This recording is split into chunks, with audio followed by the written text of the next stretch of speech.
Go ahead, Regina. All right, hi. I am Professor Regina Deil-Amen, and I'm at the University of Arizona in the Center for the Study of Higher Education. And I'm here with my team to present on some of the work we're doing with a grant that is an NSF STEM grant.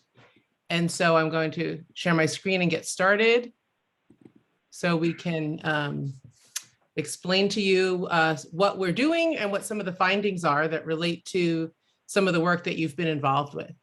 So I'm not going to start, but it's called the Pima University of Arizona STEM Bridge program. And again, funded by NSF. And we're going to share with you some of the lessons that we've been learning regarding developing what we call a culturally responsive STEM transfer experience for students who are in their last year at Pima Community College here locally and intend to transfer into STEM majors at the University of Arizona. And that's the major goal of the grant. And what we want to do is create a STEM community for these students that centers on mentoring, both faculty and peer mentoring, as well as some academic supports and some supports in the transition as they transfer to the university. And so that's a lot of where you all come in terms of your interests. All right, so let me figure out how to work PowerPoint. All right, so we like to start always with a land acknowledgement. And so here we acknowledge that the University of Arizona and Pima Community College are situated on the land and territories of indigenous peoples. Arizona is home to 22 federally recognized tribes, with Tucson home to the O'odham and the Yaqui. We're committed to diversity and inclusion and strive to build sustainable relationships with sovereign Native nations and indigenous communities through education offerings, partnerships, and community service. All right, so I'll just, I guess, go over the agenda. We're just gonna, we've already done a welcome, so we'll do these different sections, an overview of the programming first, and then what we mean by culturally responsive mentoring and what that entails, some of the challenges the students, the community college students have had in transferring. So we're in our, essentially our second to third year of the grant. So we have two cohorts of students, one of whom has begun at Pima and now has transferred to the university. So they're starting their second semester now at the university. And we have our findings through their first semester. And now we have a new cohort of students who are beginning their scholarships at Pima, and they're supposed to be in their last year at Pima, and next year we'll do a third cohort. And hopefully we can engage in some discussion on what we're presenting today. All right, I'll pass it over to Kimberly. So I'm going to just give a real brief overview. So our grant is based on the ASEMS model. And so ASEMS provides support to students who are from marginalized populations, but we had gotten feedback from the transfer students in our program that they would have liked to have heard this information before they transferred. So we decided to apply for this grant to actually start the program a year earlier at Pima. Let's go to the next slide.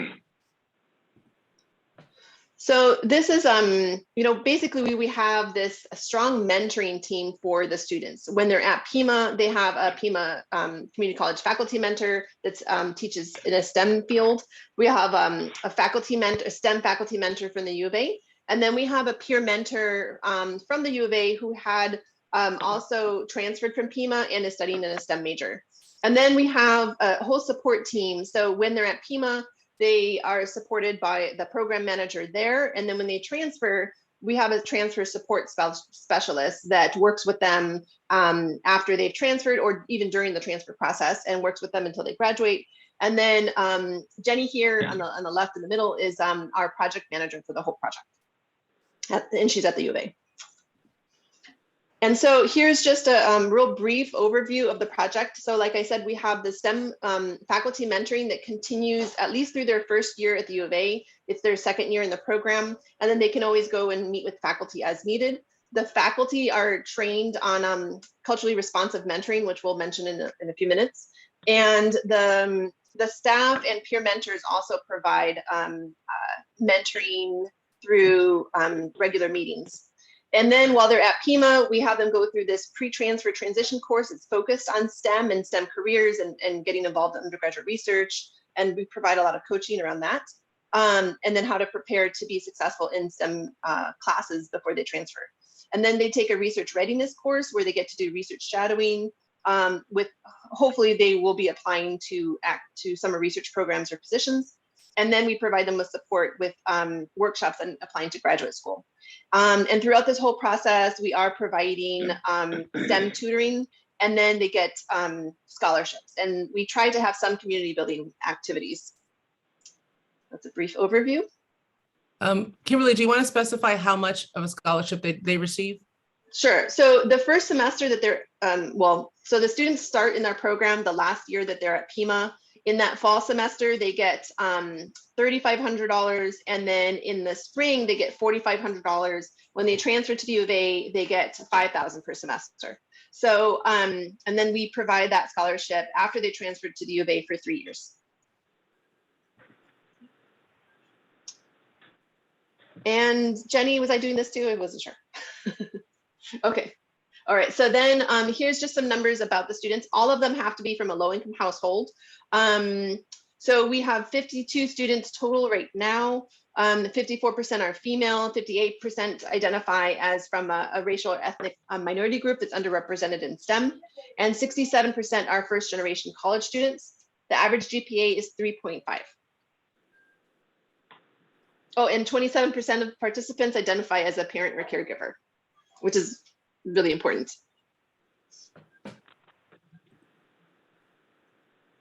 Okay, and then Casey. Yeah, so I'm going to just talk briefly about the structure of the training that we give our mentor team. So these are all faculty mentors. As Kimberly noted, they receive mentoring kind of throughout the project from just about everyone. They, the staff are mentoring them, they have peer mentors, but a big piece of where we focused our efforts with this was to provide formal training to our faculty mentors. And so they're getting 15 hours of contact time. And this was actually something that shifted because of the pandemic. Initially, we were planning on just kind of having a 2-day boot camp where we, kind of locked everyone in a room and spent 2 days with them. That turned into 5 3-hour sessions, and everyone kind of universally gave us feedback that they preferred that more spread out model because it gave them time to engage with the material and actually process it and practice it and kind of internalize it a bit. But the amount of time we spend with them is on the order of 2 working days. And then once we finish the training, we meet with them monthly to just provide a community of practice to support them, engage in dialogue, help them troubleshoot with their peers challenges they may be having in their mentoring relationships, and then continue to bring back in and reintroduce topics from that training. The training itself is drawn from a very well-known, nationally validated model, the SIMMER Entering Mentoring Curriculum. And then Kimberly and I are the ones who developed the training.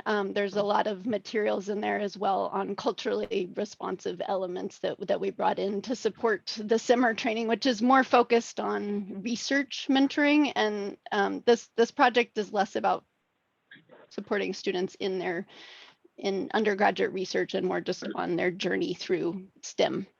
The whole training is grounded in practice. Like it's definitely not 15 hours of lecturing. My main job is as a teaching faculty, drawing on evidence-based teaching practices, active learning, project-based learning. And so that all got brought into the training that was provided to the faculty. So it's very much a kind of intimate cohort that gets formed, and they're constantly interacting with one another and doing conversations and dialogue and activities to engage with the material, definitely not just talking at them. The main topics that we cover are cultural awareness, communication, transfer challenges, and then just kind of the philosophy of mentoring that we would like to engage with them, have them engage with the students kind of from that mindset. So then on the next slide, there's just kind of a a mind map of all of the things that we talk about. So I've mapped out there those main kind of topic areas that I just mentioned: communication, cultural awareness, the philosophy, transfer challenges, and you can just kind of see there some of the details of what that actually means on the ground in practice.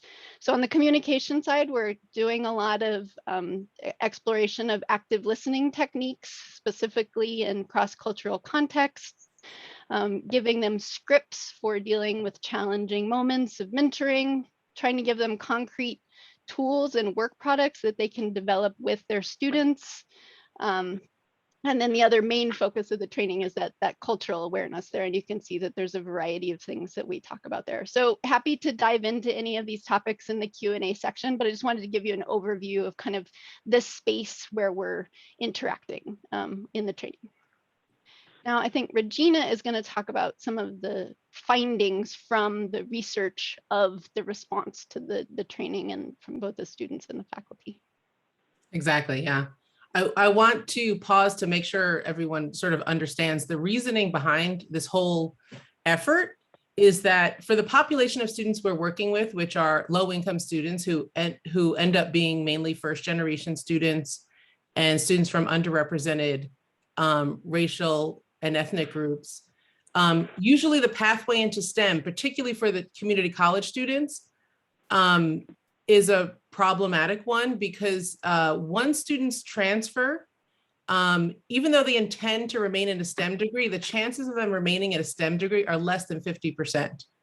And in this population in particular, we're looking at more like a third staying in a STEM major, right? And so there's a huge exodus of students out of STEM. So this is why we're trying to provide this kind of support, particularly for the transfer students, because their aspirations are very strong and they're very set on their goals. It's not a problem of them wavering about that. It's some of the challenges they face along the way that are the reasons why they end up kind of leaving and going into different majors. So our research is grounded in what we call standpoint, and that means we're coming from the perspective of the students. And during the programming aspect of the grant, we're also doing evaluation and research along the way. So what we're learning so far are more ideas about what it means to be culturally responsive, particularly for these STEM transfer students. And so what we're learning is that we need to disrupt and transform STEM spaces, and we call it an ecosystem in terms of the research, to be more welcoming to the cultures and identities that these transfer students bring with them. And by culture, we're defining culture very broadly. It's not just, ethnicity or what you eat or the music you listen to. It's really just how you operate in the world, like what your space is and how people participate with each other, right? What your background and set of experiences are. The other thing we're learning is that what does servingness mean? So many of you may have heard this with regard to Hispanic serving institutions. So what does it mean to serve this population? Again, disrupting, improving, and transforming some of the institutional procedures, policies, and practices, right? And so as many of you are already aware, transforming those systems so that the institution is no longer as systematically biased toward these transfer students. So it's not like people are intending to be biased, but what we're seeing from these students' experiences is that these procedures and policies are not really set up to serve them in an ideal way. In terms Regina, of oh, go ahead. Just a quick question, because on the prior slide, Casey used the term inclusive, and then you're using the term culturally responsive. And so inclusive is a more general, I mean, I could see where even students who don't come from they come from the predominant culture still might feel pretty unwelcome in a transfer space as well. Okay, so is that the right way to think about this? Yeah, that's a great question, because we have a good number of students who are actually white, right? They're also low income. Some of them are a little bit older, they're closer to 30 than traditional college age. They have families themselves, right? They're returning students. That's what our white population of students looks like. So yeah, we're talking about inclusive. In a way, to be culturally responsive, inclusive comes first. It's almost a prerequisite of being culturally responsive, right? So people have to be included in these spaces, right, in order for you then to be responsive to those people who are now included. Okay, Okay. thank you. If anyone else really needs a clarifying question as we go along, just go ahead and call out if you have any questions. And so what we're finding, go ahead. I was gonna ask, like, you said like there is a chance, a 50% chance people transfer to STEM, they're gonna drop out. Is this percentage like the same for total population of STEM students, or it's specifically for those transferring to STEM? It's particularly for underrepresented populations and low income. So that's the 50%. And how's that comparing to the total population of STEM students, like without transfer students? Is it the same? Well, no, they're know, actually, okay. I was going to say, we know in our data, it is about 50% students change their major at least once, but they probably are staying in STEM in many cases. Exactly. Yeah, sorry, I didn't mean to, but. No, that's I was just going to try to compare those who are transferred to STEM and those who are already in STEM. Yeah, I think, go ahead, Regina. We do have some comparisons like that we had pulled for our proposal. So we can provide any of that information later if you'd like, because those are some real interesting specifics. Yeah, I mean, Kimberly, did you want to share? Yeah, that would be good to see, actually. Yeah, to know. Yeah, it's bad Shelley, for everyone, and it's worse for transfer students. There's a good summary. That's like without the, that's the qualitative version of this. Yes. Yeah. And the thing about it is, some of the data that I was referring to are for underrepresented and low income students. Now, if we look at underrepresented and low income transfer students, it's even lower in terms of the number, or a higher number of people leaving, right? And a lower number of those completing STEM. So it's a particularly vulnerable population. So I can throw out some numbers just so you do see the comparison. But so for students who had entered the U of A, and like who had entered as freshmen and they were starting in a STEM major, the general population, 44% graduated within 4 years. Students who transferred from Pima, so we're just assuming that they've already completed 2 years, and then the 2 years at the U of A, only 12% had graduated after they had transferred, and these had declared STEM majors. And if you look at 3-year graduation rates, then it's 42%. It's not that much better. And then if they were a Pell, those are students that transferred from Pima. If they were a Pell students, so basically they were from a low-income household, only 29% had graduated within 3 years after they had transferred to the U of A. And then we also have data that's broken down by the disciplines. So there are some disciplines that's much worse than others. Yeah, I would love. I think Shelley wants to have access to this data. If you guys could pass it along, I think we'd love to.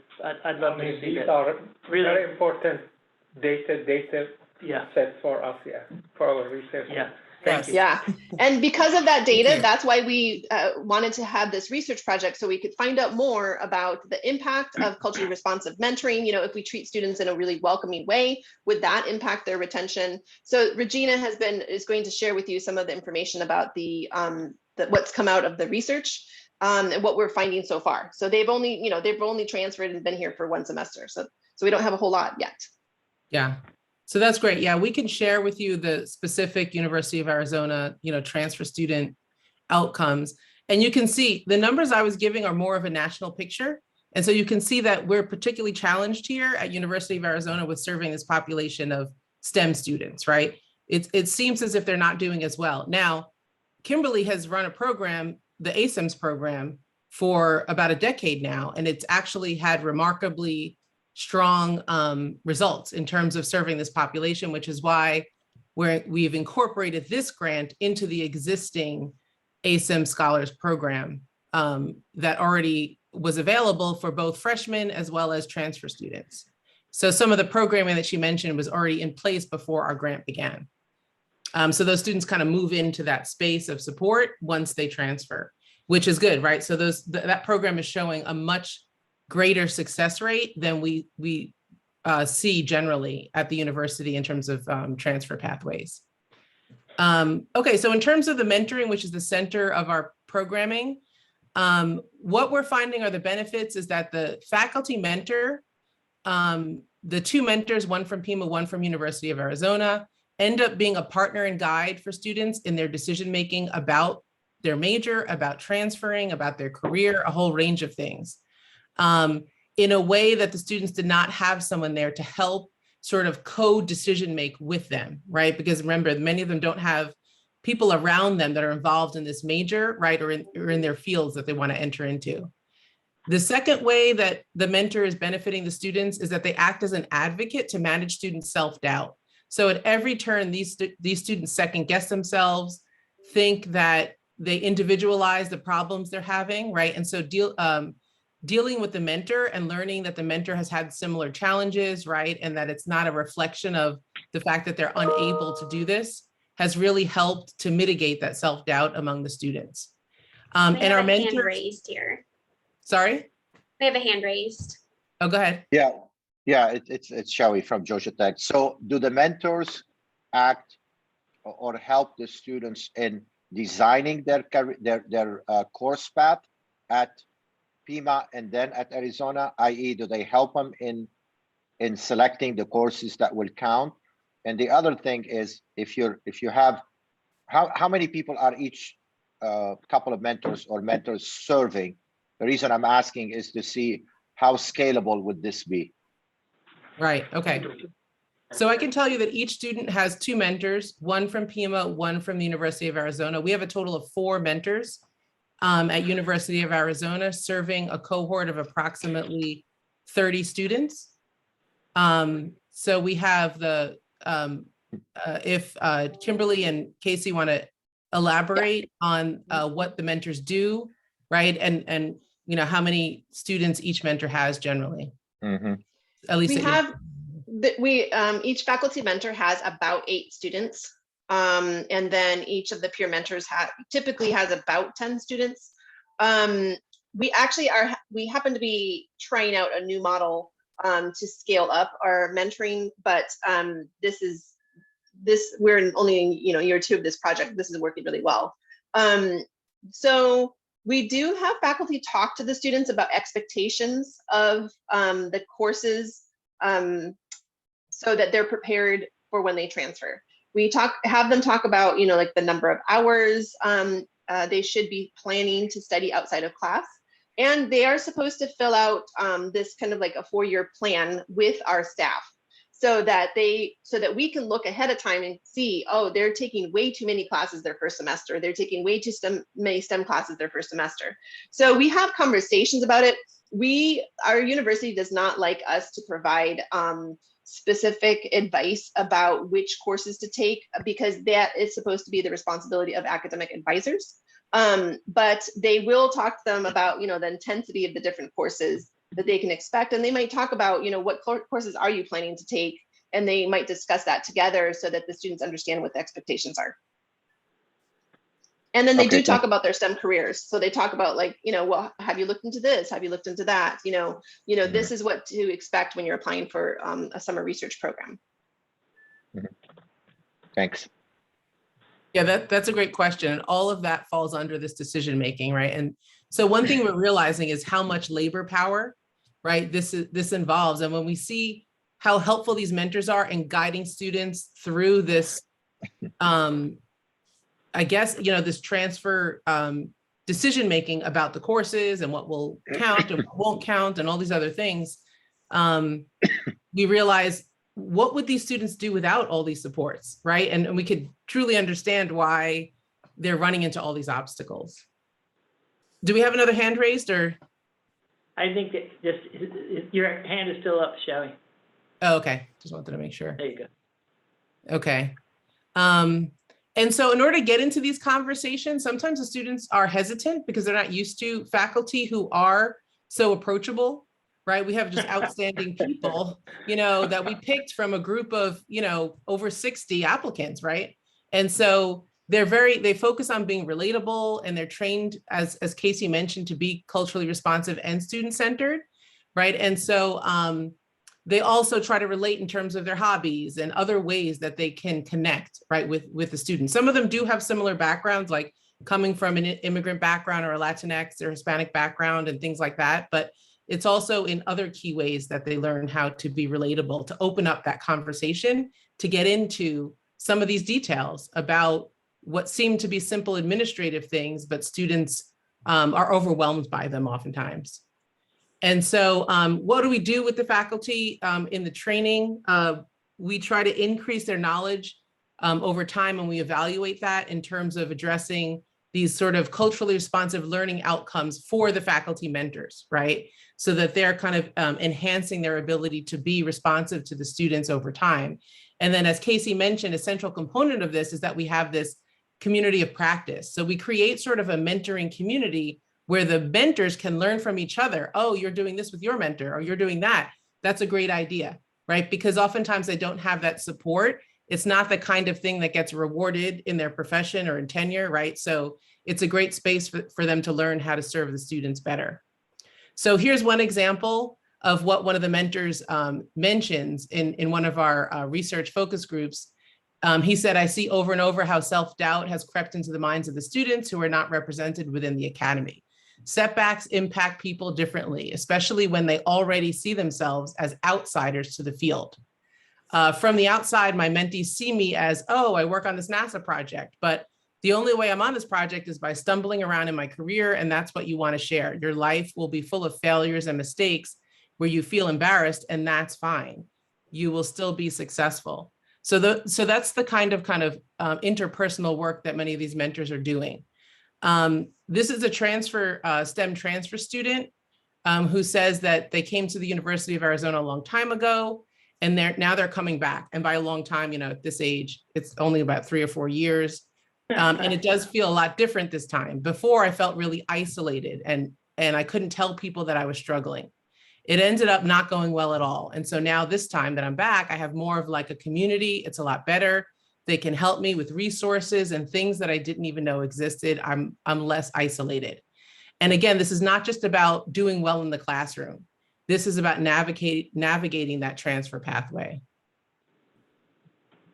Okay, so we're going to go through some of the transfer challenges that we've kind of identified in doing this project with the students. So one of it is transparency as the students are moving through the admissions process.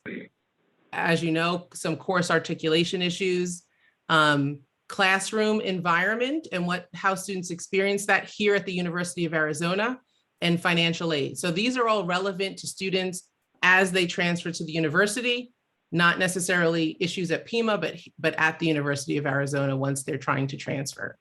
So in terms of transparency, some of the problems are transcript holds.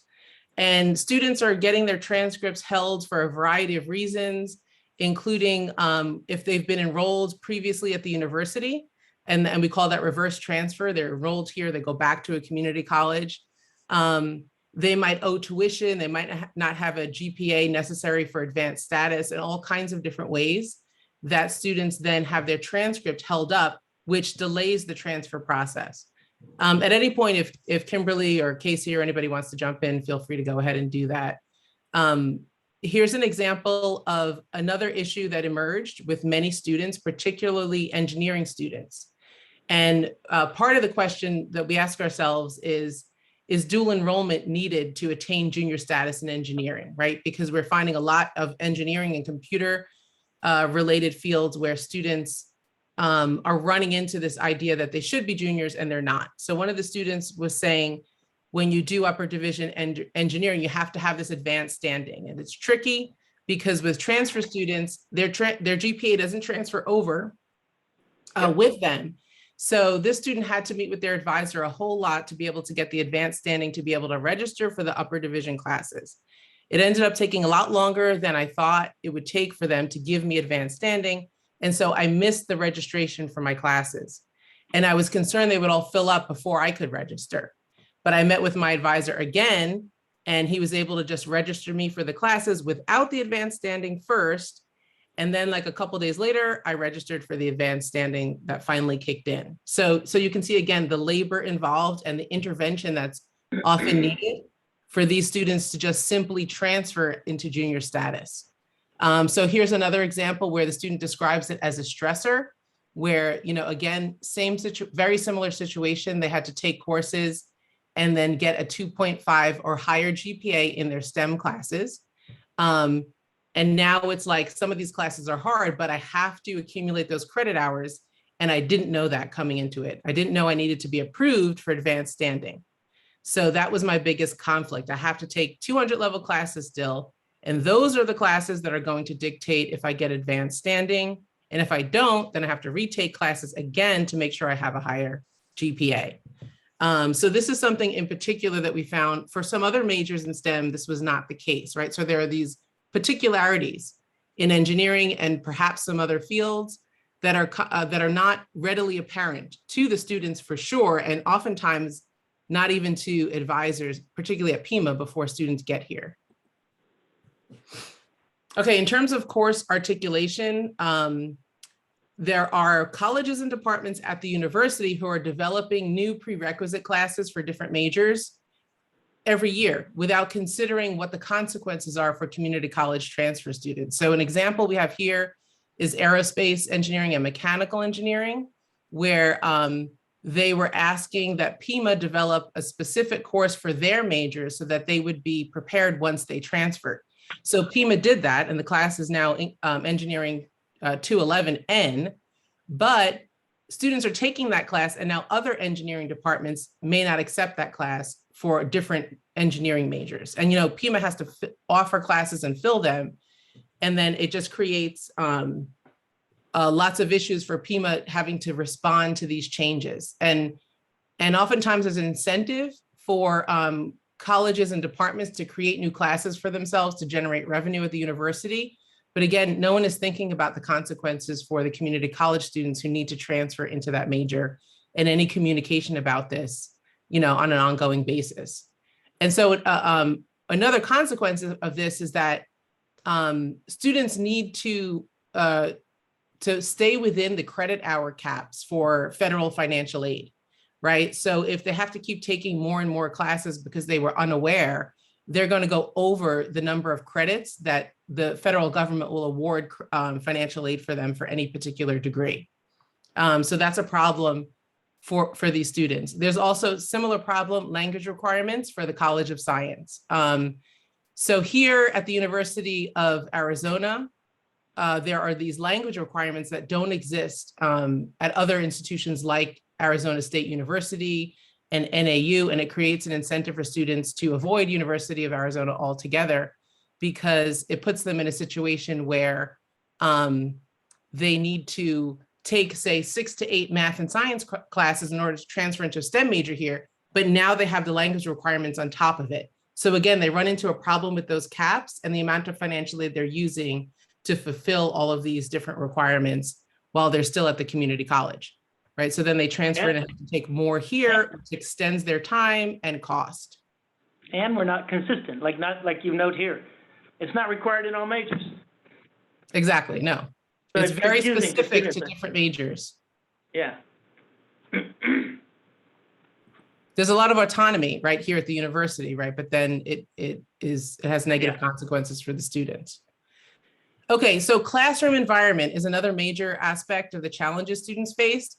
They're experiencing a shift from small community college classes where faculty are there to directly support them. They've got classes of 20, 30 students max. There's lots of interaction, even during labs, right? Then they come here where the environment is STEM professors who don't demonstrate as much concern or attention, right, to the students.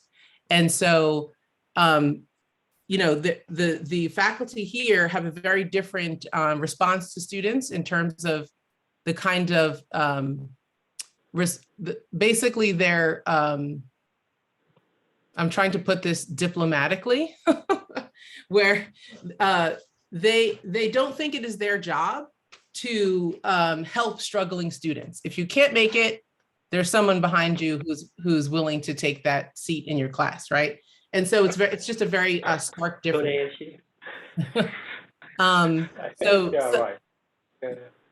So some of these students say, here it's like, unlike Pima, it's like sink or swim. math instructor is very hands-off. This other student talks about being in a class with 300 students. She sent emails for various things and very rarely gets a response. And he says, I think very wisely, I don't understand why the university does that. Why only have one instructor for 300 or 400 students? I think it diminishes our ability to really get clarity when we need it. Actually, one of the professors in the class said, don't expect me to respond to your emails like. So maybe at the end, we have, Shari from Georgia Tech here. They have a bot that responds in classes like this that turned out to be one of the most popular TAs. It was a bot. Oh my goodness. So Shari, maybe at the end you could, because this might be something we could use in this case here, right? Yeah, this is something we want to think of. What are some solutions, right, to these challenges? Yeah. The other thing I really want to emphasize, and I'm going to try my best to end in 5 minutes, curving and grade transparency is another stark contrast with Pima. So the students say you're coming from Pima where you see how your grade is. They go, the instructors are compelled to put progress reports and grade progress reports on D2L, the platform, the learning platform for the students. And they say, usually by the end of the semester, you're going to see, hey, this is my grade, I'm doing pretty well. And the hugest difference is here, they curve at the end. And you're looking at a grade, like 2 of my classes, it says I have a D. But when I talk to the professors, they're like, oh, no, you're fine, that's a B. So it's stressful. And it's kind of like a mind game at the end of the day. And this has consequences that I'll talk about in a minute with financial aid for students, not knowing how to make good decisions about how they're doing in their classes. And this is pretty, a lot more pervasive than I expected. So in terms of financial aid, they're taking extra classes, which jeopardizes their ability to stay within the maximum credit limitations, like I mentioned. Reverse transfer and dual enrollment students are often considered part-time at each institution. That's another problem with financial aid, which reduces their aid because they can't get aid at both institutions, right? And they're kind of stuck between that policy and the fact that they might be dually enrolled unofficially or even sometimes officially. And then, as I just mentioned, when students don't know their grades accurately, they can't make good decisions about withdrawing, seeking extra help.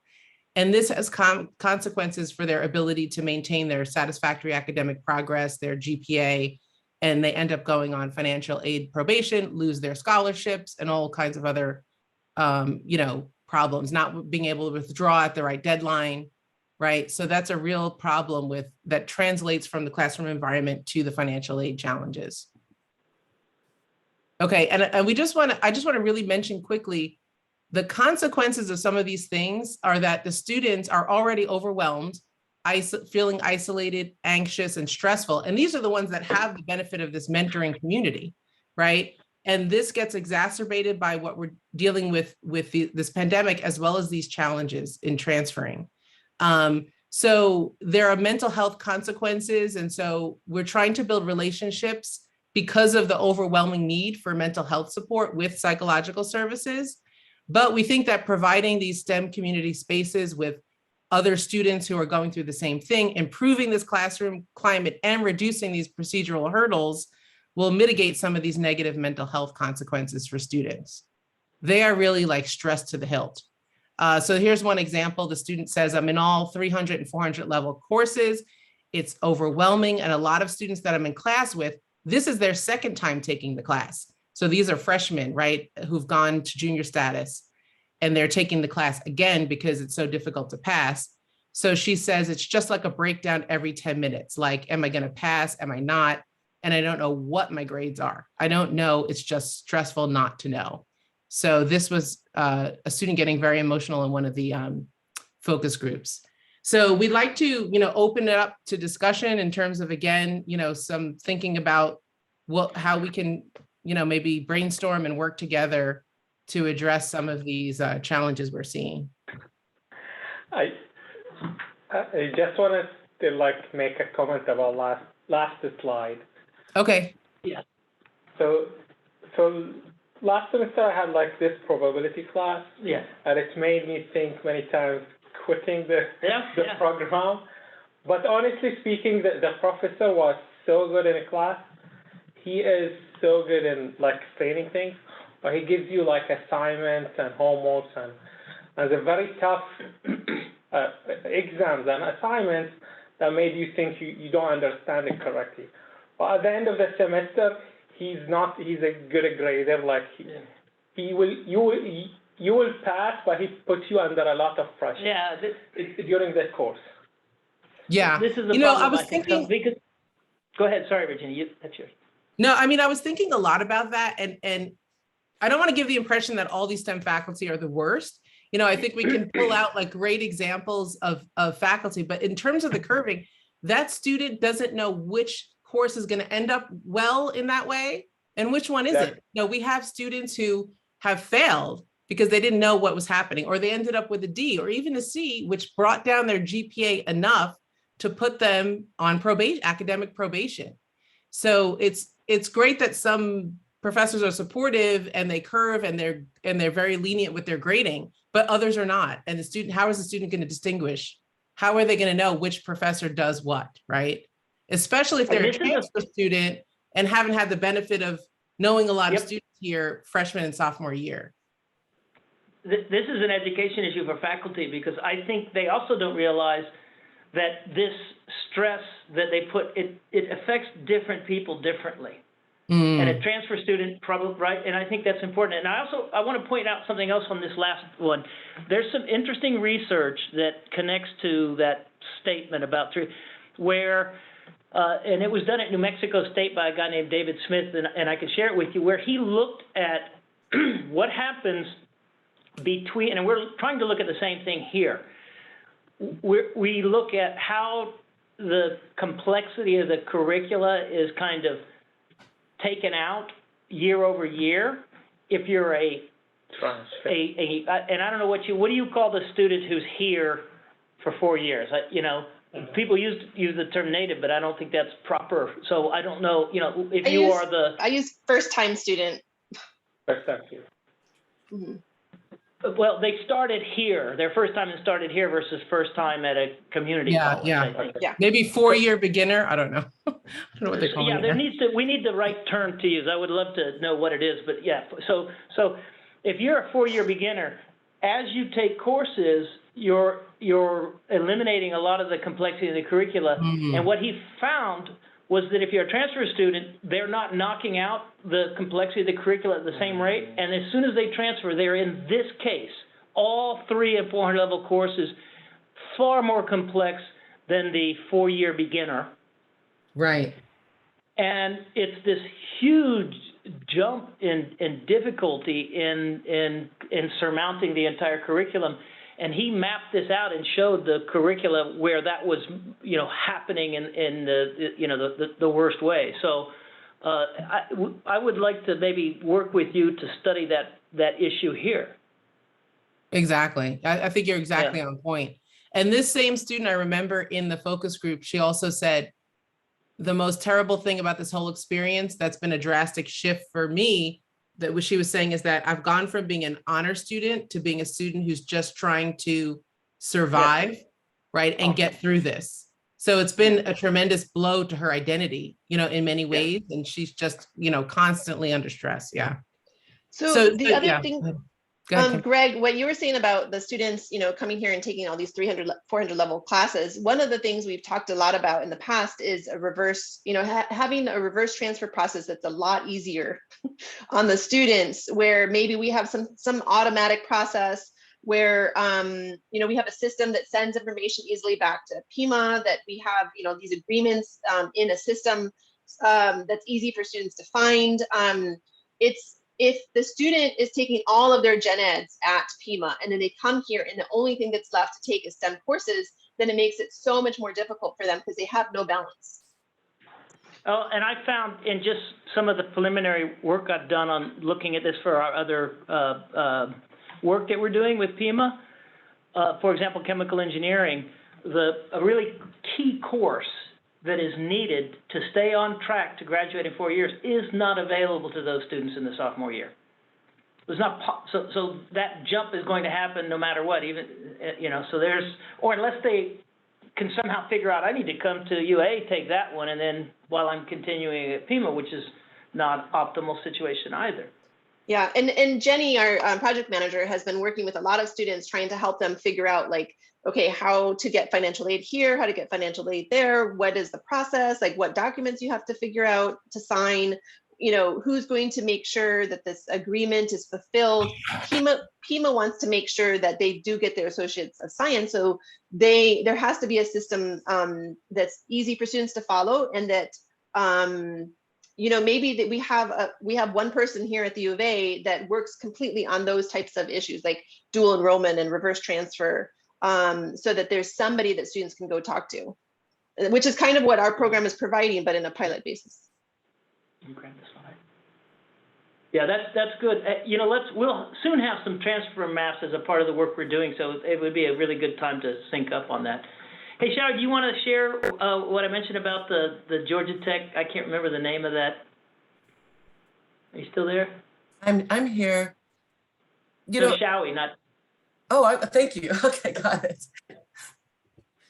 He may have stepped away. So they had a bot that was created, an AI type of thing, to answer questions as best they could, so it was immediately responsive to students. But what if the bot answer like the student incorrectly?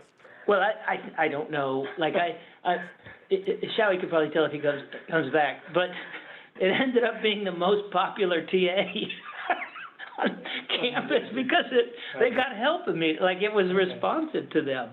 It kind of, you know, so it's just an interesting story how they, you know, created this kind of bit of technology that students didn't realize wasn't a person, but they thought that was the most helpful person on campus.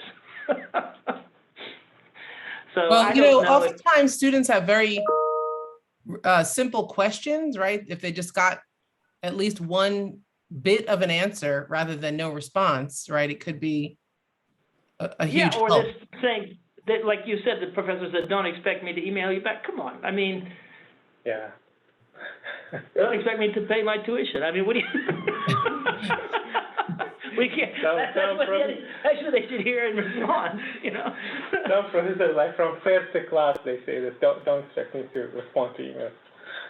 So how about just having, like, instead of having technology, we can just have like a FAQ sheet also, like, you know, where we already have like D2L discussions, right? So like every class can have like a D2L FAQ place where students ask their questions and they're like available for everyone, so they don't have to like, because like one of the biggest challenges is like they are asking the same questions because, you know, it's easy to get distracted during a class. So kind of enforcing that, I know some classes already have that, but kind of enforcing that might help then, like kind of looking for AI.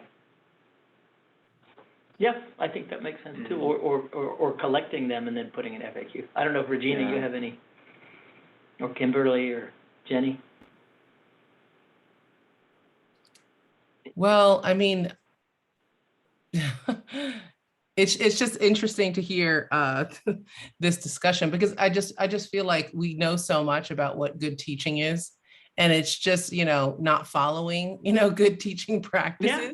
It's a matter of what gets rewarded, you know, oftentimes in STEM fields, and the fact that there are some STEM professors doing excellent work in the classroom, and they should be, I guess, highlighted as examples, right? And then other faculty who are excellent researchers and not doing very well in the classroom, and there's never any kind of a penalty for that.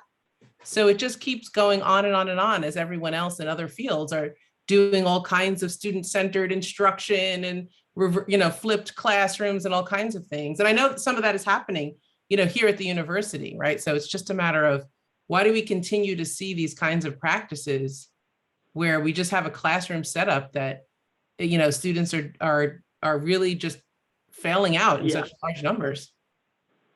Hey, Shawi, before you leave, did he leave already? He left. He just, okay, he said, okay, well, I'll find that information about the bot. Yeah, that would be interesting. And sorry, I just saw Jen. Oh, go ahead. Any other questions? I have one question, Regina and yes. So a question I have, and I know you didn't touch on this much, and I very much live in the undergrad world in my role and in past roles, but I'm curious about when you talked about mentoring toward graduate school. My question is, what I don't know are current, well, it's kind of twofold, a couple of statements followed up with a question. one of the things I've experienced when I was working closely with students back in the day, including transfer students, and this is mainly about transfer students, so I'll just say that, but also students who were underrepresented populations that came here as freshmen too. And that, you know, culturally, many of those populations are very rooted in our community in Tucson, and at most, at best, in Arizona. And, you know, a lot of graduate programs in STEM, I'm guessing, although I have not read the research on it, this is just anecdotal information from my years here. A lot of times graduate programs won't take undergraduates who graduated successfully with a bachelor's degree, and they don't want them to stay at the U of A and accept them in their graduate programs.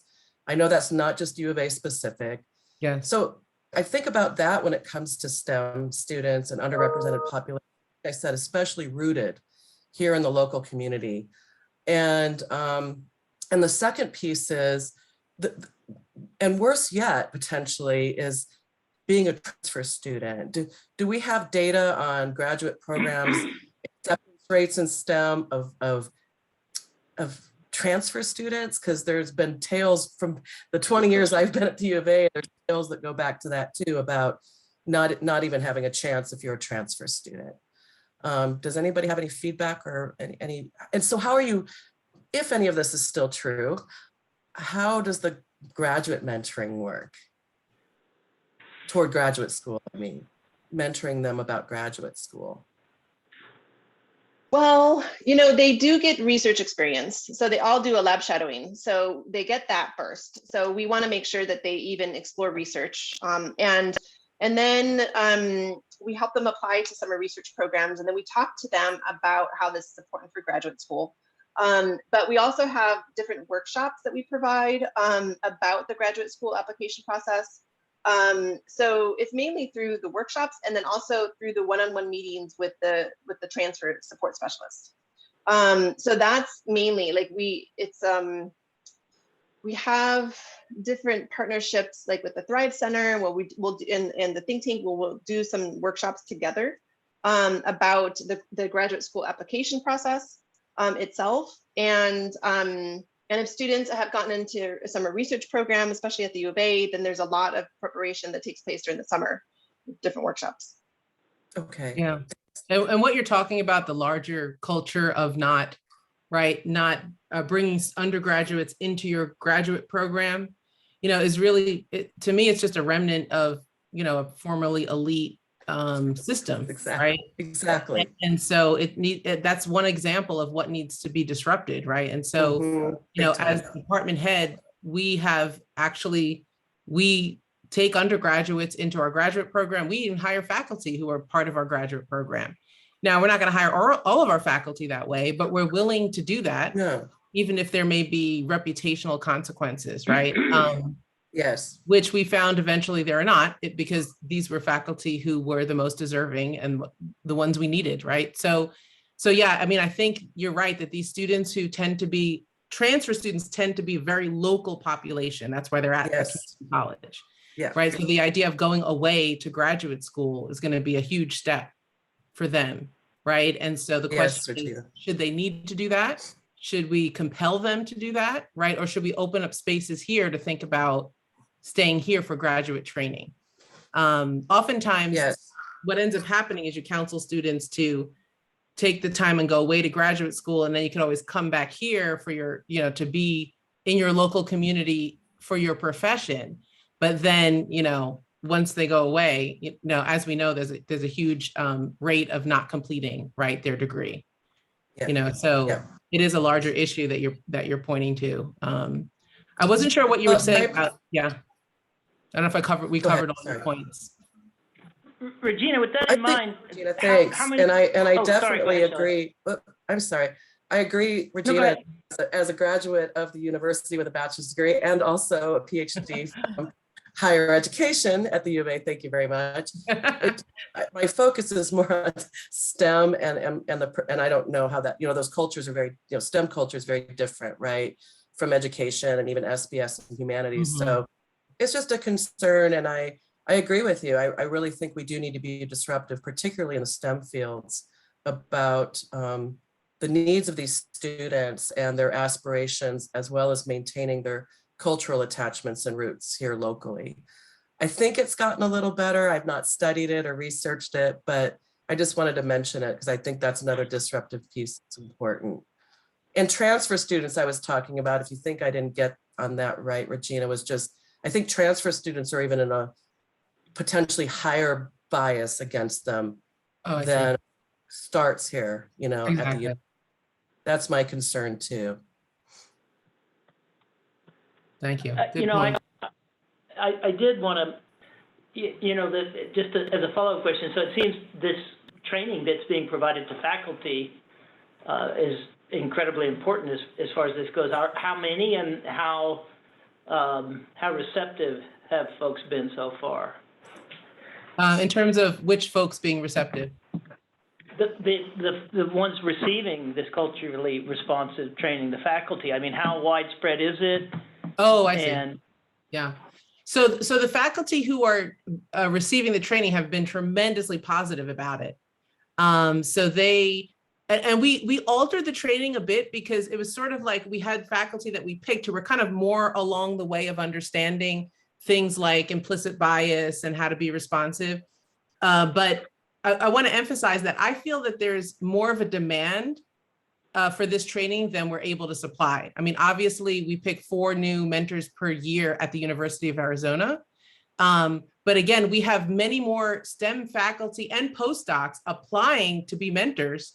And it provides a little money, but not a whole lot. So I think there's a tremendous demand that STEM faculty want to do this, at least a good fraction of them.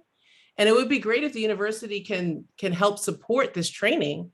It wouldn't take that much, you know, it's just a matter of paying people for the labor to go through this. I think there is a demand. And if the university helped support us to supply it, that we could, you know, grow this to serving something like, you know, 40 to 50 faculty a year.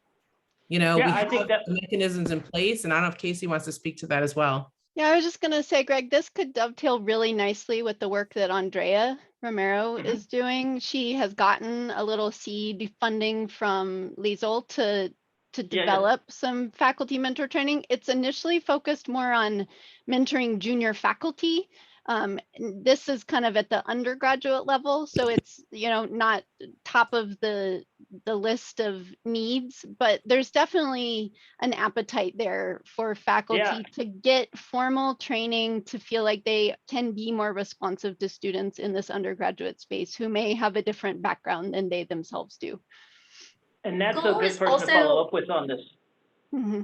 And the goal is to develop the faculty as well professionally, that they're bringing that into their classroom.